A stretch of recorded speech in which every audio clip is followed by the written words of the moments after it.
Hello, and welcome to Building Sustainability Podcast. I'm your host, Jeffrey Hart, aka Jeffrey the Natural Builder. Building Sustainability consists of conversations with designers, builders, makers, dreamers, and doers, exploring the wide world of sustainability in the built environment by talking to wonderful people who are doing excellent things. Hello and welcome. This is episode 52 of the Building Sustainability Podcast. First of all, I want to say a massive thank you to Philippa and Talene. They have concluded their 3-part mini-series in the bite-size episodes, talking all about their work as sustainable architects and consultants, how they got into it, how they found their perfect jobs, and how they created that sustainability role. And also a little bit on how they stayed sane doing it, because it's very, very difficult to think about anything else once you really realise how important the work they're doing is. So thank you so much to both of you for that. What else is going on? It's competition time. I've got a whole load of prizes for you to win for anyone that subscribes to the Building Sustainability Patreon page. That's patreon.com/building sustainability. I get a lot of messages from people saying, oh, I've meant to become a Patreon for ages and I've only just managed now. So maybe this is the excuse you need, because there is a load of sweet prizes. Those prizes are John Mulaney, expert shrink pot maker and incredible artist. He has given 3 shrink pots, 1 big one and 2 small ones. They're very, very cute. I should say pictures of all the prizes are on Instagram, the Building Sustainability Podcast account, or Jeffrey the Natural Builder. If you're not on Instagram, Facebook, Jeffrey the Natural Builder.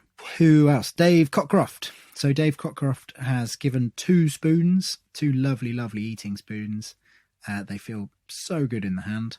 Isla Middleton has given a print poster of summer foraging. Very, very beautiful thing. Lino cut, I believe. And then finally, Jeff Hannis has given a bowl, a beautiful field maple bowl. You hear the Tweety birds? Very nice, aren't they? Yes, so it's a whole big Treen prize kit. Yeah, it's all about nature, biophilia. I haven't stopped talking about that yet. Yeah, it's going to make you happy. So get on it. So how do you enter? First of all, this is only open for July 2021. If you're listening in the future, then I'm afraid you have missed your chance. Yeah, so just become a Patreon supporter for any amount. And yeah, you're in with a chance. So new supporters on the Patreon since the last episode. Just Matt Stoneley this week. Matt is actually an old uni friend of mine who has been listening to the podcast from the beginning. So thank you very much, Matt. I am going to leave all of the July entrants until I do the prize draw. So I'll name them all in one big go in an episode at the end of July. I feel really bad. I mean, especially bad for Matt. Sorry, Matt. But all the existing supporters, I feel bad that you're not getting to be part of this prize draw. So what I've done is I have commissioned a stunning bowl by a friend of the podcast, Flo Hamer. Anyone that's already a supporter, you are in with a chance of winning that. And if you want to go in for the big prize draw, then you can increase your existing support by a small amount, but no stress.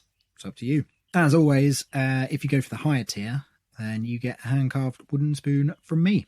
So you can win in all sorts of ways. Of course, on there you get all the bonus audio, all the little extra bits that don't quite make it into the finished podcast. Currently, that stands at 8.5 hours, and there is about half an hour from Sid from this episode. Obviously, you don't have to support the podcast financially.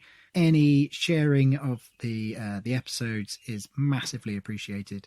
Do try and tag in Jeffrey the Natural Builder or Building Sustainability Podcast. And so, yeah, we love to see it getting spread around. Okay, other news. Those who enjoyed the Nick Hayes episode, there is an event happening on the 24th of July 2021 on the Sussex Downs. There's talks and a picnic and lots of interesting stuff going on about land rights and ecology. So get yourself down to there. I'll be there. I think there's a few other building sustainability guests who are going to be there. So come down and meet those. What else? Earth floors. I've got a couple of earth floors going in the next few weeks, which is Good news, always good news to get more earth floors down. Happily, these two are in, I think one's a 1970s house. There's a little extension going on the back. So that's really good to be diversifying the range of houses that earth floors are being in. And the other one is super exciting. It's a brand new house from one of the big volume house builders, and the client has chosen to put an earth floor in the kitchen there. So I'm really excited for that. Interesting place for an earth floor to go. It's not just hippie homes, you know. What else to say? Oh, I guess a little tiny house update is that this week I took it all apart because I wanted to make some changes to the base and how it connects to the frame. So down it came, changes were made, and now it is back up standing tall again. It's all framed up to the ridge. Rain has stopped play today, but tomorrow I will be getting on putting up the rafters. So that's quite exciting. I'm hoping to get the roof on pretty quickly so that I can stop faffing around with tarps, because tarps are boring. Exciting stuff too. I've ordered my cork cladding. This is a cork insulation board, which is also facade grade, meaning that it's weatherproof. So it's vapor permeable and all that good stuff. And it's going to be the rain screen on the outside of the building. So my house will look like tree bark. That's nice, isn't it? I've been reading quite a bit into cork because of this process, and I find it just a wonder material. It's from the Quercus suber, which is the cork oak. It grows predominantly in sort of southern Europe and northern Africa, and the cork is actually the tree's bark, and every 9 years it can be harvested without harming the tree. So all the tree roots and associated soil health stay intact, and the trees can live for hundreds of years. So I think that makes it an infinite resource. I've been struggling with the idea of finite and infinite recently, but I'm pretty sure that if it grows on trees, as the saying goes, then it probably is infinite. Anyway, I digress. Let's talk about Sid Hill. So I was really, really pleased to get to chat to Sid. I've been following his work on Instagram for a few years, actually since I did a show garden. So Sid is an ecological garden designer. The tagline on his website is "Tending to the land to create beautiful, abundant and thoughtful places." Sounds nice, doesn't it? I'll just read you the offering on his website as well. He says, "Creation of ecological gardens and landscapes based on the principles and philosophy of permaculture, tending the land to create beautiful, abundant and thoughtful places for people and wildlife." Yes, that's what we need. So Sid is currently roaming the Italian landscape, living in a van, doing lots of biking, and I think he's working on the landscape out there. But he's normally found in Cornwall. It was, really, really great to meet Sid. I'm looking forward to meeting him in person and welcoming him to my home here in Exmoor. I should say that links to all of Sid's social media and websites are all in the show notes. He's got loads of great videos that you should check out. And that's it. That's all I've got to say. He can speak for the rest and tell you his fascinating story of where he's come from and how he's ended up where he is. Okay, enjoy the episode.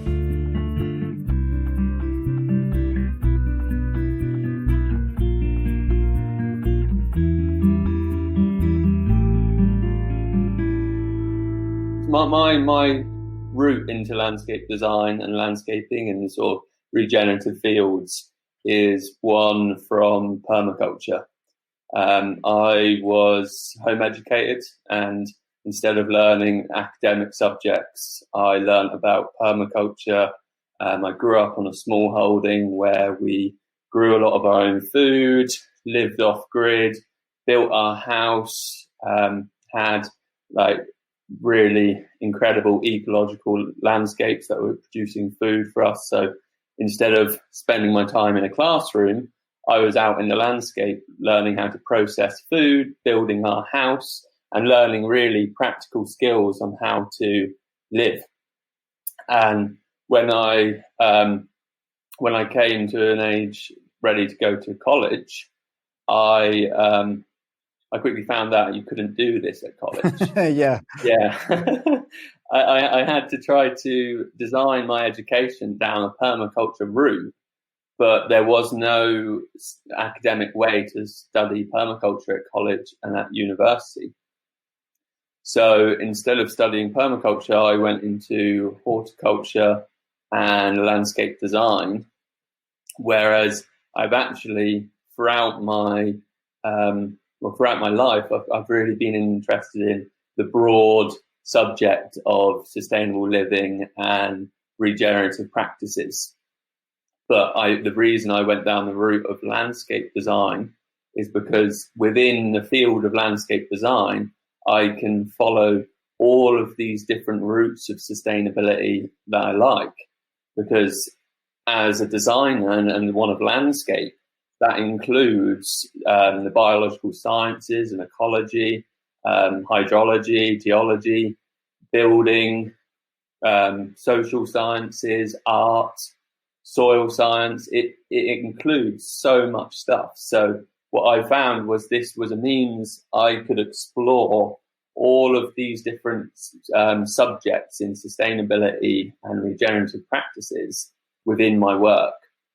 And there was not really anything else I could find that could encompass all of these different areas I was passionate about. So that's really how I came to landscape design. But I'm fascinated in sustainable building practices. I spent 2 months in Slovakia learning about sustainable building. I've been on the different projects.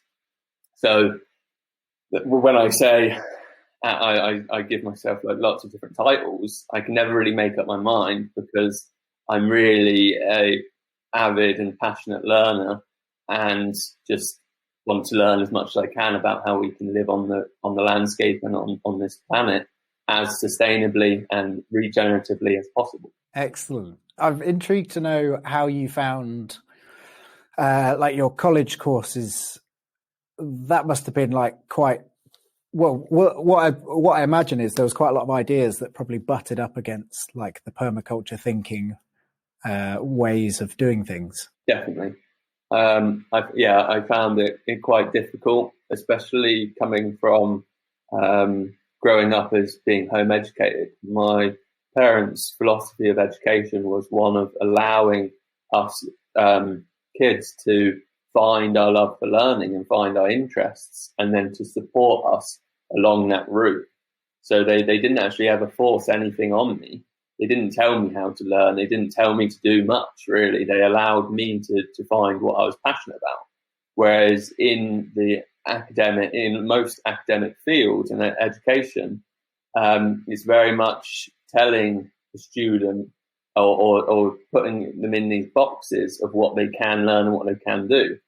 And I found that very difficult. I wanted to definitely didn't fit in that box very well, but I actually did quite well in academia. Yeah. And I ended up, I did college for 3 years, and then I went on to study ethnobotany on a foundation degree, which ethnobotany is the study of useful plants and human culture. So really looking at how we use plants and how that shapes who we are. And in that time, I was particularly interested in indigenous horticultural cultures, people who live with their surrounding environment and tend it, rather than in agriculture we often dominate the environment around us. Whereas horticultural cultures, they actually tend to work with ecology to tend the wild. And then after spending 2 years studying ethnobotany, I went on to the Eden Project to study 2 years of landscape design, which I found landscape design was much more open to permaculture and open to allow me the flexibility to explore the things I really wanted to learn about, because I found that science is quite rigid, whereas when you go and study the arts, that's much more flexible for you to explore your ideas. And in this 2 years, the study was really it was project based. So I was designing projects and then having tutor support through that. so I could choose what I wanted to. So, for example, for my dissertation, I did a study on how parks can be as beneficial to people and the environment as possible. So in that, I was looking at how they could bring in the community. So having a community garden with community space where people could come in and take ownership over a bed or do workshops, a community cafe, which I was looking at how to make that a very welcoming environment. And then also looking at things like phytoremediation, taking the water from the surrounding roads and filtering them through the plantings in the park, rather than what we tend to do, as I'm sure you know, so much of our built landscape is we've had this engineering approach to water for quite some time, which is actually trying to deflect it off of the landscape as quickly as possible, with this theory that it's going to stop flooding, when actually it's just pushing the issue downstream and pushing the pollutants downstream, which actually it's the biology and the wetlands that slow that water down, filter out pollutants, and reduce downhill flooding. So in this park I was designing, I was looking at how we can create these beautiful long-term plantings, but they're also filtering out pollutants. Nice. I've been thinking about that quite a lot. Where I live is in a valley, and there's a sort of track road which comes down the hill. And it rained really heavily a couple of days ago, and I drove out, and it was just a whole river flooding down. And there's all sort of erosion when it hits the sort of tarmacked bit at the bottom. And I was thinking, like, how, what can I do? Where can I dig a series of ponds and just divert water out of that sort of stream that's coming down? Yeah. And like, what can I do to slow it down? And like, be the beaver in the sort of beaverless part of the world. Exactly, biomimicry. Yeah. And yeah, that's the interesting thing as well. Is so much of the time in the past we've looked for these big engineering projects to resolve some of these issues, whereas I think there's a lot of light coming on micro solutions, small scale solutions, which on the macro make a huge impact when scaled up. So like in water catchment and flood mitigation, it's actually far more effective to create lots of micro water catchment systems than it is to create large ones, because all of them together is how the landscape has evolved over millions of years, with such things as beavers, slowing down the flow, capturing any sediment, capturing any pollutants. And so going back to my discussion on university, so I was trying to shape my study to encompass permaculture, but without actually having the title of I've got a degree in permaculture design. So looking at, so I did ethnobotany, which is the study of useful plants, and then I did landscape design. And so that when I graduated, which was 4 years ago now, my ideas was to create a landscape design and build company that specializes in creating multifunctional landscapes.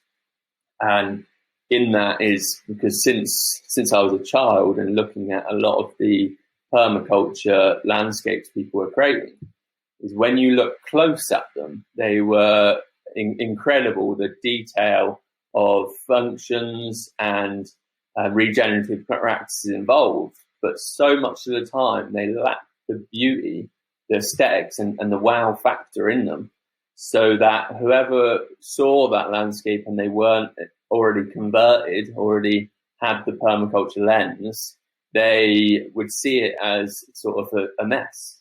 So I really thought there was a missing opportunity there, in that actually if we were creating these permacultural landscapes that produce food, capture and store water, filter pollutants, and look really beautiful, that will capture people's imagination through the beauty And then once they look closely and you talk about the details, they then become inspired by the aesthetic sustainability or regeneration.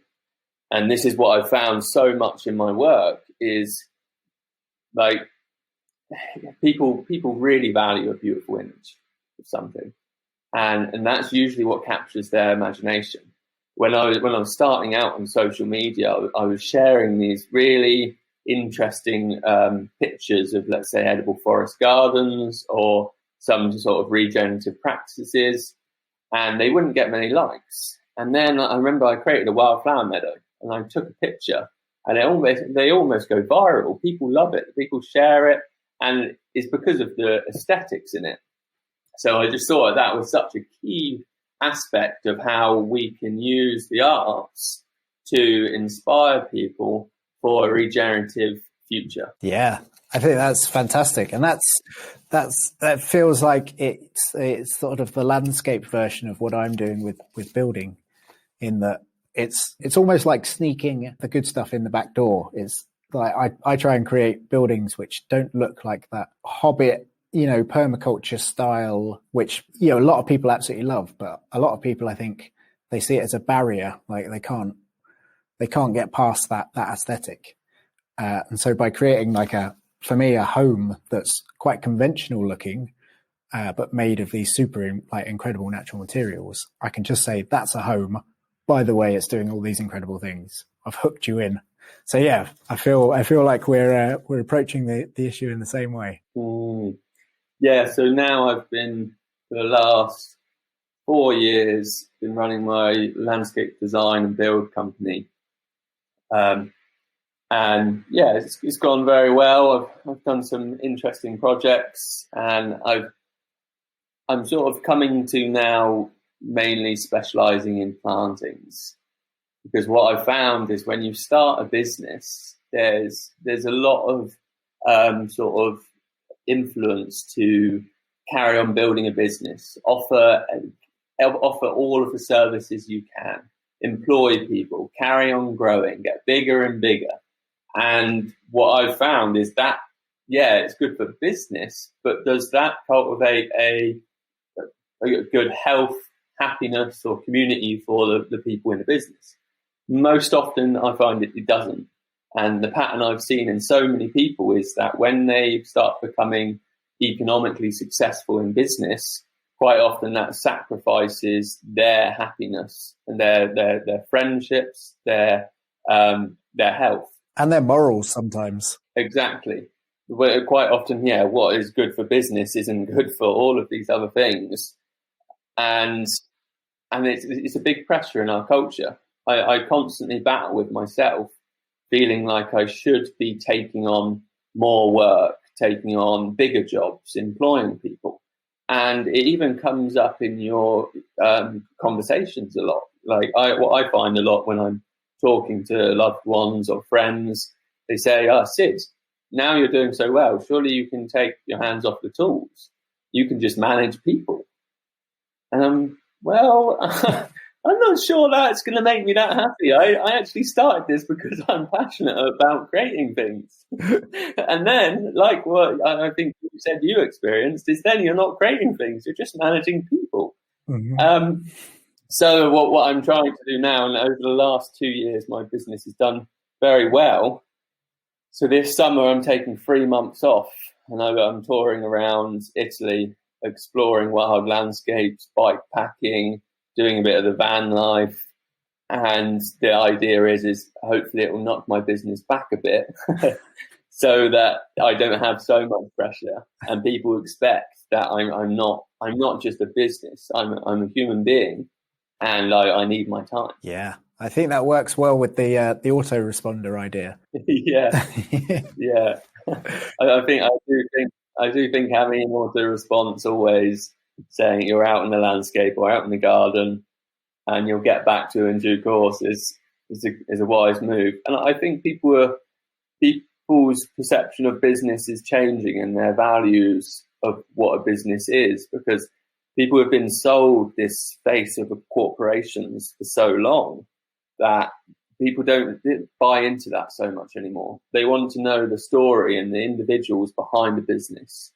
And I think my take on that is because people are buying into the story behind the business and the actual face and individual, I think they're now coming on to more the point that behind a business, it's just an individual. If they don't respond straight away, if they maybe start at 10 o'clock or whatever they do for their individual happiness is more acceptable. And what I do, because I'm not the quickest at responding, but I'm a gardener. I'm out in the landscape. I'm not a admin worker. That's not my specialty.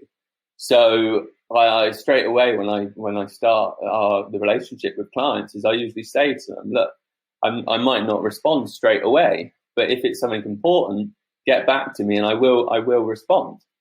And I feel like people are much more accepting to this now, whereas a few years ago, maybe if a business doesn't respond straight away, people get very impatient and it's like, what are they doing?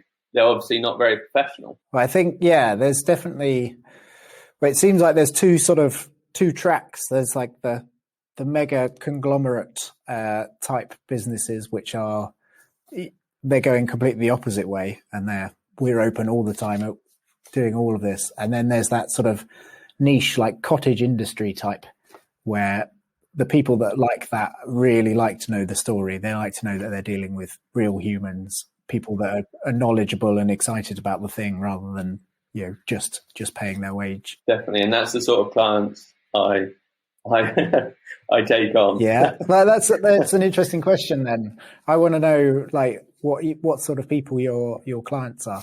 So my sort of clients are people who really want to do something quite radical with their landscape, and they want to make a difference. They want to put their money into the landscape around them to increase their sustainability and to have a bit of an impact, because gardens are a bit overlooked and people think by growing some of their own food in their garden that it's not going to have a huge impact on, let's say, climate change or environmental pollution or all of these big words, which actually it can have a huge impact just by growing a small amount of your own food in your garden. Is a radical act because of the huge chain of negative impacts which food causes. Because when even if you were to grow a small amount of vegetables in your garden, that's cutting out the cultivation in somewhere like Kenya or some country thousands of miles away, where they're using their resources to cultivate food, which then it needs to be packaged, transported, sprayed with hormones to keep its shelf life, then usually unwrapped, packaged again, transported to a supermarket, then you travel to that supermarket, buy the food, travel home, unwrap it, cook it, all of this process, which that means that even a small amount of food has a huge impact. And so people quite often think, by putting in, let's say, a rainwater catchment system in my garden, that's not going to have that much impact. Whereas actually, when you're talking about the landscape industry, which is a huge industry with a massive coverage and impact, if people are doing these regenerative practices, like what we got onto earlier about the micro water catchment, it can have such an influence on the environment and culture. And that's really where my work comes in is that in the landscape industry, unfortunately, most of the people building landscapes are, I will say it, builders. but actually when you're creating a landscape, it's not just about the physical materials, but it's also about the biology, the ecology, the hydrology. It encompasses so much that, unfortunately, most of the landscapers throughout the UK, and I'm sure throughout the world, are not trained enough to actually implement regenerative practices. Whereas a lot of them it can be quite simple. If you But it just takes the initial research, and that's why a lot of what I'm trying to do now with my online presence is to inspire people to make the change. Because things like a rain garden isn't that complicated to implement. But unless you've put the time in to do the research, you might not even hear about it. So tell me what is a rain garden? So much of the time when people are constructing their houses, the water from the roof is not utilised on site. It's usually either sent away and sometimes even into the sewage works, or what I've regularly seen is the water coming down the downspout and straight into the soil at the foundations of the house, which you might be in a better position to advise on this, but from my understanding, over the years, this can actually destabilize the foundations and cause issues with damp. Because you think in a lot of the parts of the UK, there is around a metre a year of rainfall. I mean, say 60, what's the square meterage of an average roof? We'll be back after a quick break. Hey there, I'm Mick from the Mick and Pat Show. That's right, and I'm Pat. Looking for a podcast that's like catching up with old friends? Well, you're in luck. We're here to bring you weekly doses of lifestyle commentary, discuss culture and politics, and top it off with the occasional beer and film reviews. But it's not just about us. We're a community. Our listeners are our kin, and we let you all have a say in what we discuss. So saddle up and join the conversation at the Mick and Pat Show. You can check out our website or find us wherever you get your podcasts. I don't know, maybe sort of 70, 80 square meters. 70, 80 square meters, yeah. So even sometimes some of the houses I work on, half of the roof is, say, 60 square meters. And so let's say 100 square meters. So that means every year there could be 100,000 litres water coming off of your roof. That's a lot of water. And quite often that can come down really quickly in a big downpour, which then sends that water off of your site into the surrounding landscape and potentially causing downhill flooding. That could be picking up sediment on its route, pollutants, going straight into rivers, causing eutrophication and pollution in the rivers, which eutrophication is a build-up of nutrients in waterways, which then causes algae blooms and can quite often kill off a lot of the life. And so this can be quite a serious issue with all of this water running off of our landscape, especially when you consider how built up the UK is. It's hard to look at a view without seeing houses. And that means that we've got millions of houses all sending the water off of their site quickly. Whereas actually, when you have a garden space, you can soak that water into your landscape, water your plants, and catch any sediment before it runs off of your landscape. So what a rain garden is it's taking the water from your roof going down your gutters and capturing it in a depression. So you pretty much dig a large hole around a foot deep, and you divert any of the water coming off the roof into that catchment system. And then if you have large amounts of water coming off the roof, if you've got a big house and you've got a small space, you can also create a bit of a French drain in that. And then you plant sort of marginal plants. So this rain garden then in the summer becomes quite dry, and in the winter it becomes wet. So this variety of conditions quite often enables a planting, quite an interesting and diverse sort of bog dry habitat planting, which these habitats have been lost throughout our landscape in the UK because we don't have beavers anymore. That was long gone. And two, most of our landscape we drain and we divert the water off rapidly. So that means that we've got dry landscapes and we don't have all of these micro water catchments, whereas these micro water catchments are incredibly important for wildlife.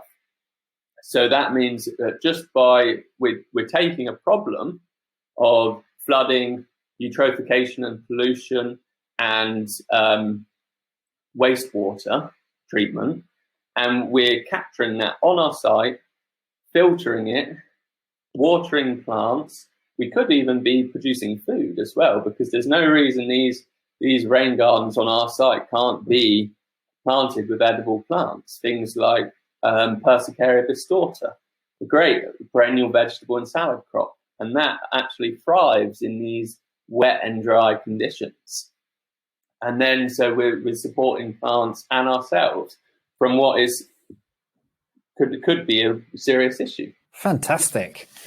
I feel like we got well off a route then, but I can't remember where we'd gone before I asked you the question on rain gardens. Well, I mean, one of the things I definitely want to ask you about is edible ecosystems. And I'm particularly excited by your edible meadow. Can you tell us what that's all about? Yeah, so where I hinted earlier that I grew up on a small holding, and well, I didn't hint, I did tell a bit of a story about it. And on that small holding, we had an edible forest garden, which an edible forest garden is, it takes inspiration and methods from indigenous cultures, particularly in tropical climates, where they would practice a slash and burn agriculture, where they would slash parts of the rainforest down, burn the material, and then they would transplant the desirable plants they want, what produce food, medicine, fiber, and they would plant those in a forest-type planting with small trees, shrubs, perennials, and then they would allow that to grow up. And as that matures, they then created an edible forest garden, which mimics the structure and habits of a woodland, which so much of the cultivation we do today is fighting against plant ecology, in that in a lot of our food systems, we grow annuals, which annuals are at the start of succession. So they are very early on, like pioneers of broken ground. But because it's at the start of a succession of ecology, and I'm a little bit off piece, but I can't explain this without saying what succession is from when ground is disturbed, it is then going along a route of succession, trying to get to woodland. And in that succession, there's different things that create a disturbance to keep it at that level of succession. So we have, at the start, we have disturbed ground, and then we have annuals coming in. Then we have perennials and grasses and small shrubs. And as it goes on, it gets to woodland. And then quite often there's a disturbance that brings it back to either grassland or meadow or annuals. And that might be like a forest fire or something like that, some sort of big event that happens naturally, sort of periodically. Yeah, landslide, or most of it was likely to happen from large herbivores at once upon a time, elephants and things. Uh-huh. Elephants are very good at bringing down trees and creating new grasslands. And then there has to be a disturbance to keep it at that level usually. So that disturbance might be environmental, it might be the nutrients in the soil or lack of water, or it could be from disturbance, people, herbivores grazing. And much of our agriculture is based on very early succession using annuals and pioneers. So to keep it right at the start of succession, we have to put a lot of energy in to fight any other plants, which are trying to get to further down the successional stages. And not only this, but we usually cultivate in monocultures, a single plant growing in a given area. That's not how plants have evolved. Plants are social beings, and they grow together in close-knit communities. So, since I was a child, I grew up with an edible forest garden, an edible garden that mimics the structure and habits of a forest. And since then, I've been completely inspired by edible forest gardening and permaculture. And then when I went to university, I started learning about the academic subject of design plant communities and what they're really doing at universities, and particularly like Sheffield University. They're leading the way with how we can design plantings which are ecologically diverse, beautiful, and function like a wild plant community. And they're really leading the way with their research into that. Whereas what I found was permaculture and edible forest garden weren't really utilizing a lot of this very new science and these new findings. And I was looking at these ecological plantings that they were creating, which were incredibly beautiful. They were ecologically diverse, low maintenance. But for me, I saw an opportunity in that to add in that permaculture twist and to create these plantings, but also use edible and useful plants from around the world. So that's been developing. Now, what I'm doing is rather like there's been quite a lot of input into edible forest gardens now, but my research, I'm interested in edible ecosystems. So edible meadows, edible bogs, edible woodlands, scrublands, and over the last 5 years, I've been particularly focused on edible meadows, because what we find is many of the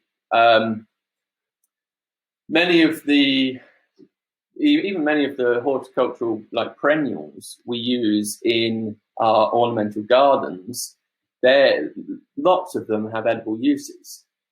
But yeah, it might be that we need to learn how to use them. But what I've been doing is I've been taking all of these beautiful and edible plants from around the world, which are found in wildflower meadows, and then combining them together to create a seed mix that we can scatter to create a beautiful, biodiverse meadow with an abundance of different edible crops, and that's low maintenance. Because most meadows, the intention is you do one or multiple cutbacks a year, and then you do some weeding. So over the last 2 years, I've been experimenting with it and combining like 30 different edible species, having really beautiful garden plantings from it that are low maintenance. And last summer, I harvested a salad of like 18 different species from an edible meadow. Fantastic. So yeah, the research is going well.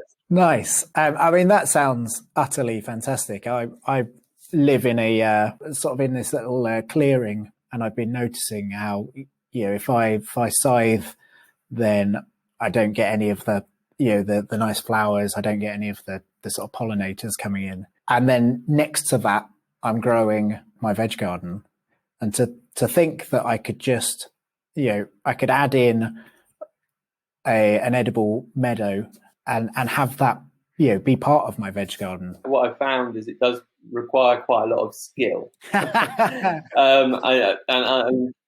I'm being realistic about this, because initially I had these quite utopian ideas that we could be covering all of our landscape with these, and in reality it takes quite a lot of skill and like botanical knowledge to know what to use. Mm-hmm. So I've been creating these meadows now for a couple of years, and when most people look at them, well, it's quite overwhelming having like 30 different types of edible plants all intermingled together.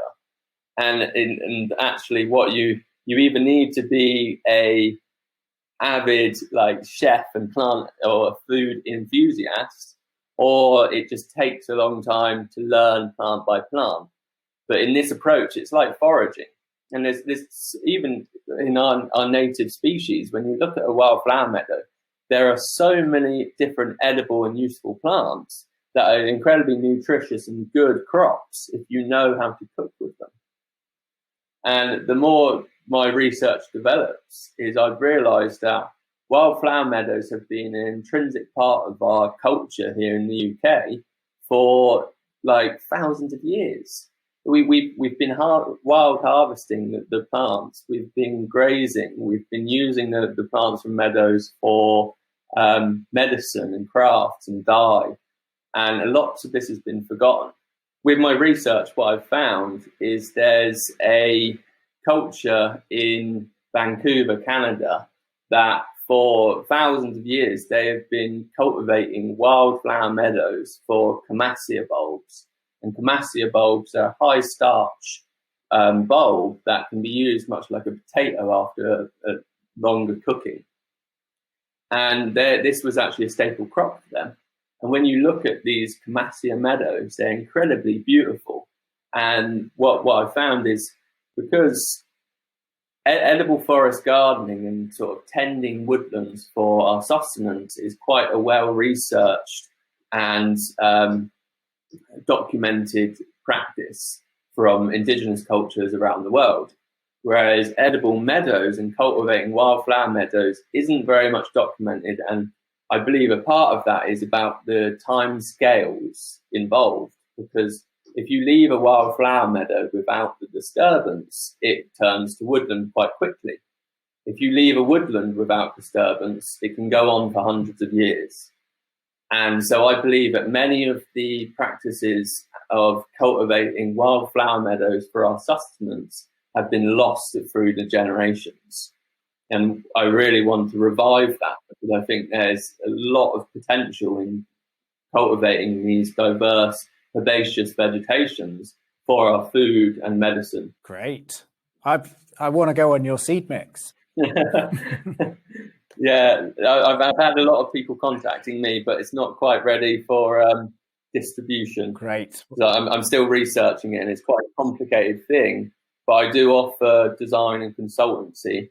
So as long as it's going to be like ongoing support, because if I just sell someone a seed mix, then it can be, if it doesn't go well, and that they don't know how to manage it, it can then, I'm sort of liable. Yeah. Whereas if it's a consultancy work and I'm working with them to tend it, that's an offering I do offer, because then we can work together to resolve any issues. And the thing is with wildflower meadows is they can, in the first few years, if you don't jump in, if there's a problem early on, then it can be sort of the failure of the whole composition. Yeah, nice. I've got a similar thing going on with earth floors at the moment. People are asking me to give them a pre-packaged mix. And it's like, well, if that fails in some way because of your installation, you're going to say it's my product. I don't even want to get into that. But anyway, that's an aside. So the meadows thing I think is really interesting. So I've seen a few things recently, like of people buying up fields and turning them into meadows. And then like this whole thing about not mowing motorway verges and letting them kind of, thrive a bit more. Well, first of all, when did we sort of lose this sort of the meadows? And what do you think's like bringing it back? Well, it's only, we mainly lost it over the last 100 years as agriculture has become very mechanized and people have moved off of the landscape. Because now agriculture is so successful based on fossil fuels and large machinery that, and also synthetic fertilizers, you can get multiple crops a year from your field of grass, and then they seed it with really vigorous grasses, usually use fertilizers, which then that actually pushes out the wildflowers. Wildflowers like quite hard conditions, and they tend to be pushed out in these higher nutrient systems, because grass takes the nutrients and is very vigorous, and it pushes out the sensitive wildflowers. But also that regime of cutting like 4 times a year or 3 times a year, that a lot of wildflowers can't do their life cycle and go to seed. And what was the other question, sorry? It was just about, I guess, I mean, I think the answer is pretty obvious, but why do you think there's a resurgence in it? Yeah, I've definitely seen, because I've been sort of involved in sustainability and regenerative practices for quite a few years now, since I was a kid, really. And over the last about 3 to 4 years, I've really seen a shift in people's thinking. Now, almost anyone I tell about what I do is inspired by it and is interested. Whereas you go back like 4 years ago, and it was more niche. People who weren't as interested as they are now. So this surge of people being interested in environment and sustainability, and particularly, like I was saying earlier about wildflowers, is that aesthetics. When people see wildflowers, it inspires them, and they go, "Oh wow, they're so beautiful!" And it's really good for wildlife, and it's really good for mental health, because flowers improve your happiness and feelings. So I think it's just this transitional shift in thinking at the moment, and I'm hoping it's carry on getting bigger and bigger. Interesting as well, actually. I wouldn't mind just touching on some of the like building methods as well, what I've been implementing. Yeah, please. And because I find sustainable building incredibly fascinating, but I do struggle professionally to offer it, because it's such craftsmanship, and it takes so much thinking and planning, and a lot of that it's hard to fit that into a business model, because when someone sees something by spoke and creative, it's like, how do you put a figure on that? How do you put a figure on how much planning you're going to be putting into that? How do you put a figure on how much thinking you're going to be doing for weeks on end, thinking about how it's going to work? Because it's very easy in business just to fit everything into square boxes and modularize it and simplify it. But when you're talking about, like, for example, one of the paths I did, I got Cornish slate, and I cut it into small strips, and then I bedded it in with a soil cement. So I was trying to minimize any use of external materials. So, I mean, soil, I had it on site from the excavations of the path. So, and then mixing that 1 to 6 cement to soil, I then binded all of the stone together with that, and it's worked really well. And what I then did was covered all of the joints in a moss solution, so that moss would grow in the cracks on this sort of very strong soil cement. What's it called? Soilcrete. That's what it's coined as. But I'd be interested in looking more into using lime. Yeah, well, that was soil. going to be my my comment, was that lime and subsoil have a really, like, they really work well together. Like, they sort of bring out the best in each other. My understanding is that soil, or sort of earth, and cement, they actually kind of don't play so well together. But yeah, I mean, if you can switch out and put lime in, then you've got a recyclable material that's, you know, capturing carbon. Well, it's capturing its own carbon in its creation. Yeah, that would be the next step. Definitely, and that's the thing, is what, like, I'm trying to minimize the carbon input of my landscapes, and so much of the landscape industry just covers landscapes in cement, and the building industry as well, and it is I remember reading something saying that if cement was a country, it would have the highest energy use out of all countries on the planet. And so that when you, and also the problem is with it is it's quite a dirty business in their lobbying of governments to create huge concrete works, huge construction works, what use phenomenal amounts of energy and are quite often completely unnecessary. So it's not an industry I want to like HS2. Yeah, like HS2. And so on what I'm practicing now a lot is actually creating paving on a flexible base of like grit. But I'd be very interested in using lime and soil, but my only concern is it getting wet. Yeah. But so I guess my next question is about just sort of trends, and I guess influencing trends. Like we seem to be in this stage at the moment where neat and tidy is, that's the aesthetic that people want from their outside spaces, whether that's parks or their gardens. And how we can like change that to be, this sort of more, not scruffy, but real things that are growing, letting them grow, and sort of introducing like real diversity rather than like the sort of barren grassland. How do you think we can do that? Yeah, it's an interesting one, that, and I think that's where design comes in so beautifully.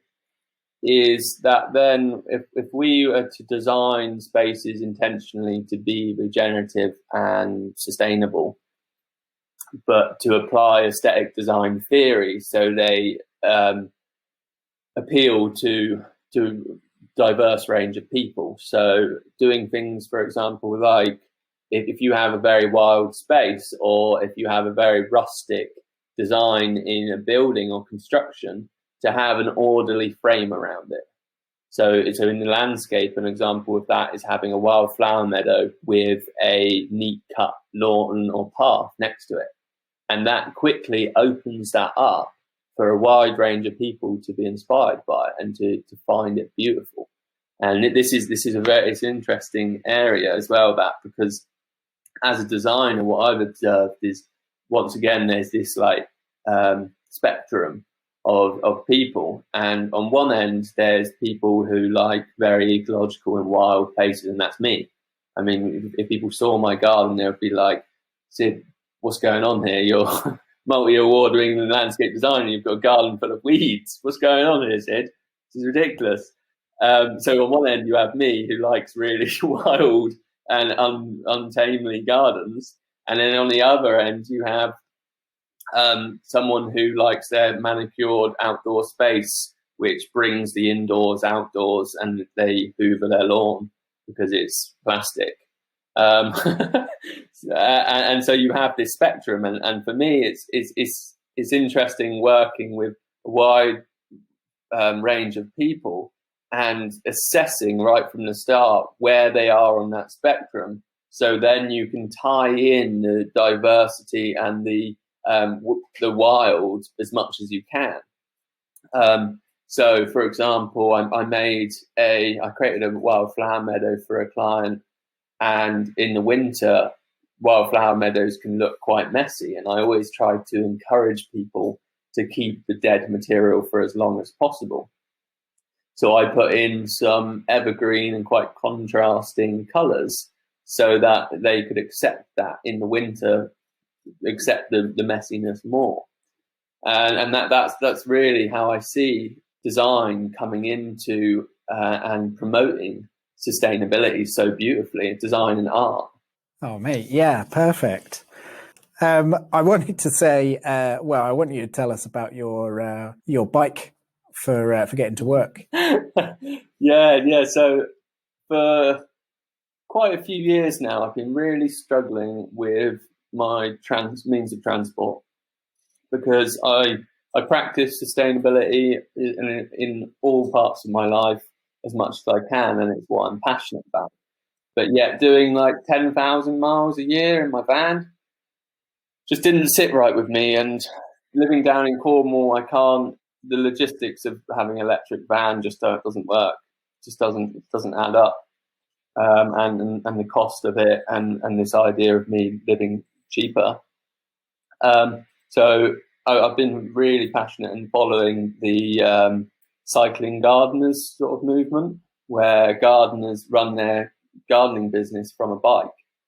And I've been, just, you know how you do when you get these ideas, you just get a bit obsessed with looking into them. And in the spring, with COVID and everything, I decided that I was getting an electric bike, and I bought a electric cargo bike, which once again, that the way I saw it is it puts a limiter on an aspect of my business, because when you've got a van, it's very easy to say, oh yeah, I'll take on that job an hour's drive away.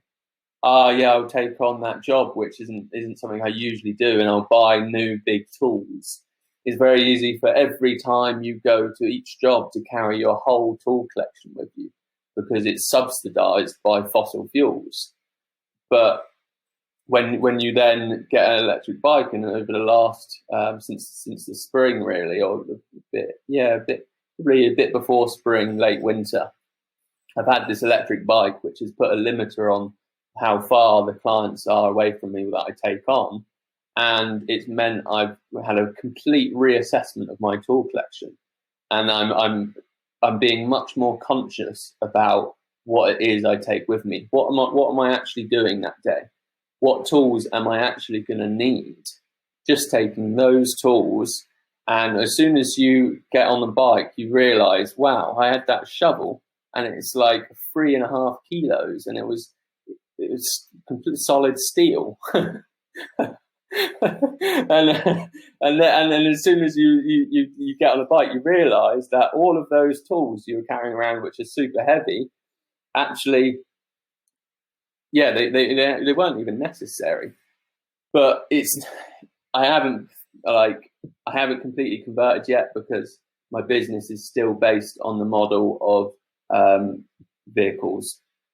But it's becoming a large part of my business, and going forward, I'm going to carry on transitioning. But it would have been crazy for me just to say, right, I'm now just just going to run my business from a bicycle, because it would have meant that I wouldn't have been able to carry on so many of the jobs. But I mean, when you go to work on a bicycle, it's a beautiful start to the day. And going back to this whole thing of being intentional, what I find is I might be running late with the van. I'm running late, and I quickly jump in the van, and I might drive faster to get to work. And then I get to work, and I'm still feeling like I'm driving fast and rushed. Whereas when I'm on the bike, I'm running late, I'm in a rush, I get on the bike, I start cycling, and then I forget about that, and I'm looking at the view. I'm stopping to look at some plants in the hedgerow. I get to work, and I'm super peaceful. And what that's also another aspect of that is I've gone down to 6-hour days, because I want an hour before work and an hour after work for transport in my vehicle. And the thing is with physical work is anyone who does more like 8 or more hours doing a physical job is damaging their body. You can't sustain that for long periods of time. You are going to damage yourself. And I've taken that on board now, and now 6-hour days is beautiful. Absolutely beautiful. You're an absolute inspiration. But how can you be so onto this so soon? I've gone through the destroying myself bit, and now I'm starting to like, oh yeah, this is how we should work. Yeah. So, all right, I've got one last question for you, because we are overrunning a little bit. But just what do you think people can do to, like, say if someone's got a little balcony or they've got a little garden, or what do you think the thing with like the biggest impact they could do for their little space? Get some fruit bushes. Yeah. Get a blueberry, blackcurrants, elderberry, because so many of the berry bushes are low input, high impact, in that you plant a let's say a blackcurrant, and that carries on growing from year to year, takes very little management, and it produces super nutritional berries. And I mean, there's a whole discussion in itself in our food system, and the incredibly poor quality of almost all of the vegetables we consume from shops, grown on nutrient poor soil, bred to be bred to be aesthetically pleasing and high shelf life, which sacrifices the nutrients. And so actually, by growing even a small quantity of berries in a non-cultivated sort of indigenous soil, having those berries each year is it's incredible for your health. I remember when I was a teenager, my mum had about 6 blackcurrant bushes in our garden in the UK.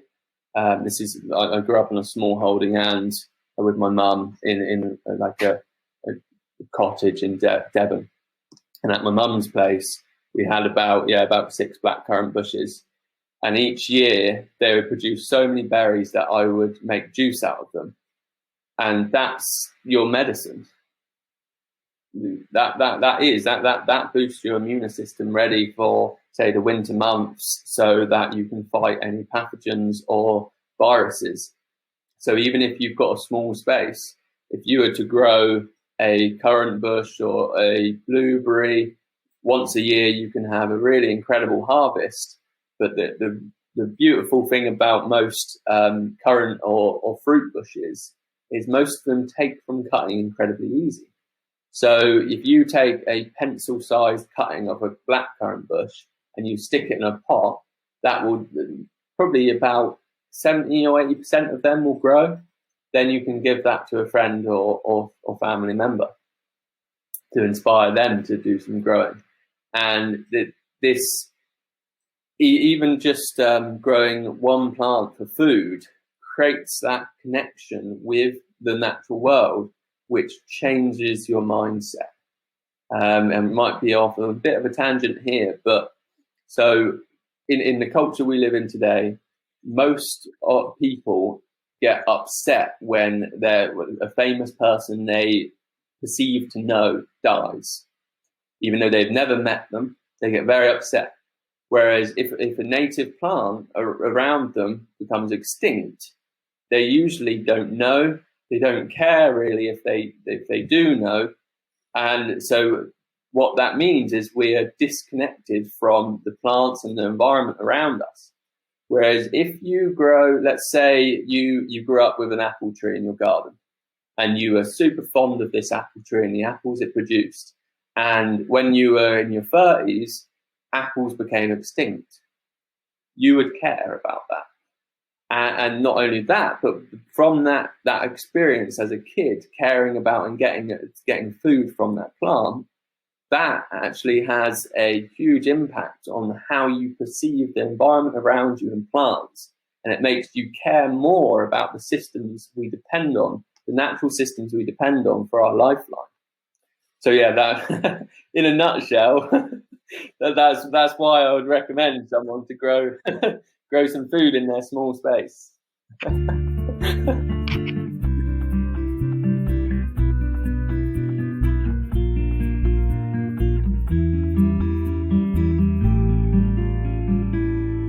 Brilliant. All right, Sid. Well, I mean, that is absolutely fantastic. Is there anything you want to end with? I think one of the things I go by in life is think it, believe it, and it will be. Think something, imagine it, believe in yourself and that thing, and generally it will become the truth. Nice. Thanks, Sid. That was brilliant. I really, really enjoyed that chat. I think the parallels I felt in the way he's approaching sustainability into garden design and the way I'm approaching it into building is, they're strong, strong parallels. So yes, links to Sid's website and social media are in the show notes. I should also say there's bonus audio on the Patreon, patreon.com/building sustainability. Currently, it stands at 8.5 hours of bonus audio from the interviews so far. Get involved with that. If you've enjoyed this episode, please do share and tag Building Sustainability Podcast or Jeffrey the Natural Builder. As always, well, thank you very much for listening. And thank you to everyone who gets in touch. I really love hearing from you. Yeah, it's so nice to know that this podcast is making some sort of positive impact. It's a strange thing to just be talking into a microphone and not to real people.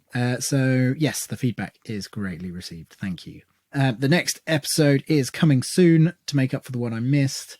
I think that's all I've got to say. Thank you for listening. Big love to you. See you soon.